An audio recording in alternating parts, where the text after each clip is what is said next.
O mundo de Mushoku Tensei é vasto e misterioso, com uma história incrível por trás dele e muitas coisas que você pode acabar não percebendo enquanto lê ou assiste essa obra. Por causa disso, eu sempre gosto de estudar mais sobre o mundo, sobre a história, sobre outros personagens além do Rudeus, porque eu sempre descubro coisas novas que eu não sabia antes e nunca fico entediado com isso. Então hoje vamos com mais algumas coisinhas que vocês podem não saber ou deixaram passar enquanto assistiam ou liam. Então, como sempre, eu peço que você se inscreva no canal se não for inscrito ainda, porque isso ajuda muito o meu trabalho e claro, você fica por dentro dos próximos vídeos e eu sei que você vai gostar deles. Em primeiro lugar, uma coisa que vocês podem se lembrar sobre o Reino de Asura da primeira temporada é que, surpreendentemente, existe um sistema de transporte público neste mundo. Ele funciona como os ônibus, só que no caso com carruagens, onde as carruagens passam de vila em vila e cidade em cidade uma após a outra, para transportar as pessoas que estão esperando por elas no ponto onde elas passam, onde inclusive tem uma tabelinha com os preços e para onde cada carruagem vai. Em troca, é claro, como eu acabei de falar, você paga para usar a carroça, que nem você paga para entrar no ônibus. E nós podemos ver isso no comecinho da temporada, quando Urodeus e Aerys foram sequestrados e durante a sua fuga, Urodeus para em um ponto de carruagem para poder ver quando que vai ser a próxima e quanto custa uma. E isso é bem interessante, ter um sistema de transporte público em outro mundo de fantasia medieval. Em segundo lugar, e agora indo para a cidadela de Houa, que era a cidade que Aerys e sua família governavam no começo do anime, antes, é claro, do incidente do deslocamento. Os distritos e casas dentro da cidadela foram previamente planejados antes de serem construídos. Isso foi feito para ser mais fácil de ser defendido, já que Fitoa é a última defesa contra demônios em casos de guerra.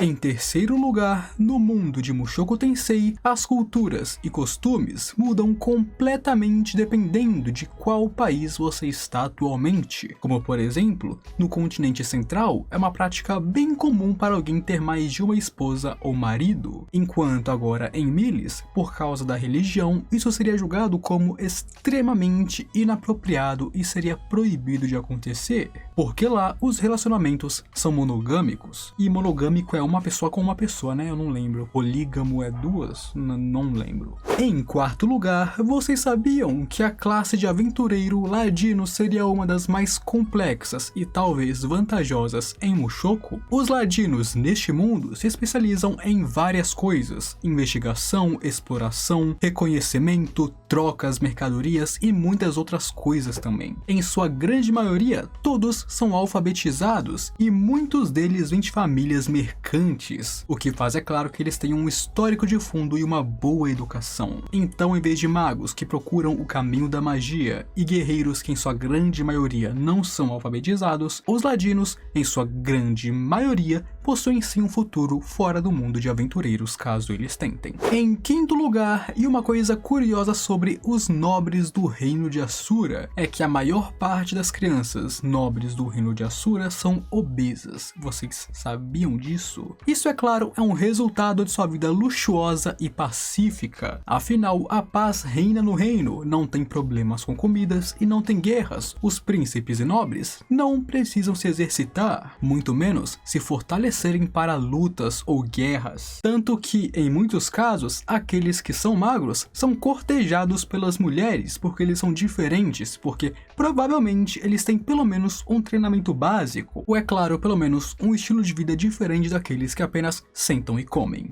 Agora, em quarto lugar, é um dado que nós sabemos o quanto que o Reino de Asura é liberal com muitas coisas. Um grande exemplo disso é o casamento com mais de uma pessoa. E além disso, outra prova é que a idade legal para beber no Reino de Asura é com 15 anos. Então os caras já começam a estragar seus fígados antes mesmo de serem adultos em pleno direito, basicamente. O que também nos mostra o quão retrógrado é esse mundo. mundo. Em quinto lugar, e vocês se lembram que eu disse que Miles é um país religioso onde o casamento é apenas com um parceiro, certo? Então, ao contrário de Miles e de sua religião, que é bem fiel, não existe nenhuma grande religião dentro do reino de Asura, e sua população raramente ora para deuses nesse reino, onde, embora existam sim crentes dentro desse país, a maior parte da população são pessoas sem fé e que raramente você vai ver alguém orando para um deus. Se você parar para pensar, o reino de Asura e Miles são quase opostos, um é muito liberal e o outro é um religioso bem conservador. Em sexto lugar, e há muito tempo atrás, no mundo de Mushoku Tensei, existiram 6 mundos, cada um sendo governado por seu próprio deus daquele mundo, onde existia uma barreira que separava cada um dos mundos e deuses entre si. Esse era o mundo conhecido como o Mundo das 6 Faces, onde, é claro, ele seria composto pelos 6 mundos que são vizinhos. Mas a maior parte desses mundos foram destruídos, e as raças sobreviventes se juntaram no mundo humano, que foi o único mundo restante deles. Porém, hoje em dia, essa é uma história que ninguém se lembra, já que essa é uma história muito ancestral. Em sétimo lugar, e eu acabei de falar que os mundos foram destruídos, certo? Então, isso foi feito pelo primeiro deus dragão, no caso, o deus dragão original do mundo dragão e o pai do Orsted. Ele foi enganado pelo suposto deus humano da época e destruiu todos os outros mundos e deuses, apenas para que no fim ele fosse traído e morto pelo deus humano, e então teria o mundo dragão sendo destruído também, e assim o único mundo sobrevivente seria o mundo humano. Após isso, todos os sobreviventes dos outros mundos iriam ir para o mundo humano, e foi assim que o mundo humano foi dividido entre raças e continentes, onde cada lugar é o território de uma raça diferente, com homens-feras, dragões, demônios e outras raças sendo divididas dessa forma.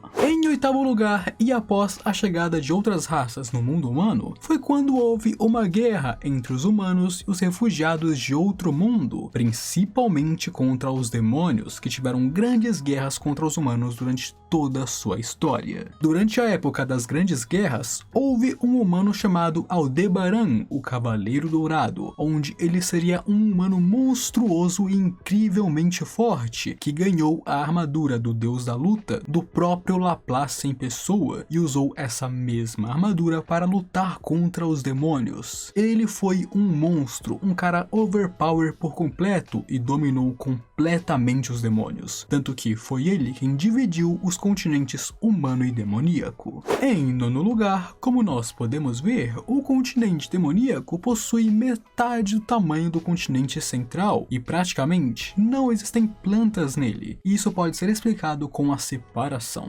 Sendo originalmente parte do continente central, ele era vivo e comum, porém, após ser dividido por Aldebaran e mudar sua localidade para outro canto do mundo, com um mar de distância, com outro clima, temperatura, atmosfera e outras coisas que nós já sabemos que acontece até mesmo no mundo real, provavelmente é o que deixou tão estéril e seco. Afinal, uma terra não se adapta do dia para a noite, demora anos, milhares de anos até que a natureza se acostume com tal ambiente e evolua para prosperar naquele canto. Então, possivelmente é por isso que o continente demoníaco é tão ruim assim, diferente de Begarit, que de fato é um deserto por si só. Em décimo lugar, onde inclusive a grande guerra entre os humanos e demônios que eu comentei anteriormente, embora tenham tido 2 grandes guerras conhecidas, houveram várias outras menores que aconteciam a cada 1000 anos, para dar tempo das populações serem reabastecidas e assim lutar novamente. Então, praticamente a cada 1000 anos, os humanos e os demônios lutavam de novo. Porém, foi quando os humanos selaram os demônios do continente demoníaco, aquele continente duro e infértil, que é claro está a um mar de distância deles, onde ao fazer isso, eles fizeram justamente para acabar com os demônios. Nesse continente duro, eles tiveram muitos problemas com o clima, monstros e comida ainda por cima. Além disso, eles precisariam ultrapassar o mar para colocarem seus pés no continente central, o que é claro tornou muito muito mais difícil uma guerra entre os demônios e os humanos acontecer novamente. Além do fato de que toda essa dificuldade apenas em sobreviver no continente demoníaco fez com que a população de demônios diminuísse e muito. Então, o que antes era como os humanos, agora é bem menos do que eles. Em 11º lugar, e uma coisa bem interessante também, é que em Mushoku, os elfos, anões, híbridos e outras raças que têm características humanas, porém são diferentes, são considerados demônios. Simples e pontual. Se não é exatamente um humano, você não é considerado parte da população humana. Você pode ser literalmente um humano, mas com orelhas pontudas. Você é um demônio. Simples assim. Você pode ser literalmente um humano, só que baixinho e gordo. Você é um demônio. Até mesmo, basicamente, os Migur, que são literalmente humanos, só que com rostos mais infantis e adolescentes, eles são considerados demônios. Então é aquilo, não importa o quão parecida com a raça humana essa raça seja, eles, no fim do dia, são considerados demônios. Em 12º lugar, e inclusive uma coisa bem legal sobre os demônios, é que além de suas características faciais e especiais únicas, muitas dessas raças e tribos possuem magias únicas também. Magias únicas que eles nascem com ou que herdam de geração para geração, mas que pertencem apenas a eles e outras pessoas de fora muitas vezes não a conhecem. Um exemplo é justamente os Migur, como a Roxy. Não, a Roxy não, porque ela não tem isso, mas os Migur em geral têm a habilidade de telepatia, onde eles se entendem e conversam com telepatia e não pelas suas bocas. Em 13º lugar, a Kishirika, como um demônio, possui o título de Imperatriz Demônio, e de fato houve uma época em que seu império era gigantesco, e ela foi uma grande ameaça contra os humanos nas guerras em que ela travou.